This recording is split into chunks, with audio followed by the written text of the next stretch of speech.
আজ আমি দুপুরে কী রান্না করলাম প্রথমেই দেখাই ভাতটা আমি পরিবেশন করে ফেললাম আমার থালায়।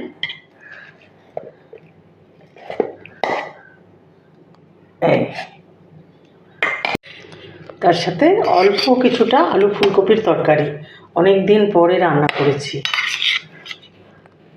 আমি রান্না করলাম, একটু পরিবেশন করে ফেললাম। আর আছে বন্ধুরা কিছুটা আমার দেহাতি রান্না, আজ একেবারে আমার নিজস্ব রান্না, শিম, গোটা গোটা শিম, বেগুন, আলু, টমেটো দিয়ে একটা মাখানো সবজি, এটাও আমি পরিবেশন করে ফেললাম আমার পাতে। এটা থাকে আর কিচ্ছু লাগে না, এত সুন্দর এই রেসিপিটা বন্ধুরা।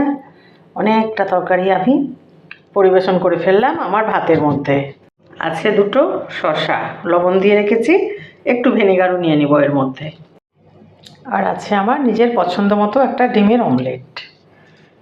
তো এই আজ আমার একেবারে সাবেকি রান্না, এসব দিয়ে দুপুরে আমার খাওয়া হবে বন্ধুরা। শেয়ার করলাম, আমি শুধু নিজস্ব রান্নাটুকুই আজ আমি শেয়ার করলাম। শুভ দুপুর।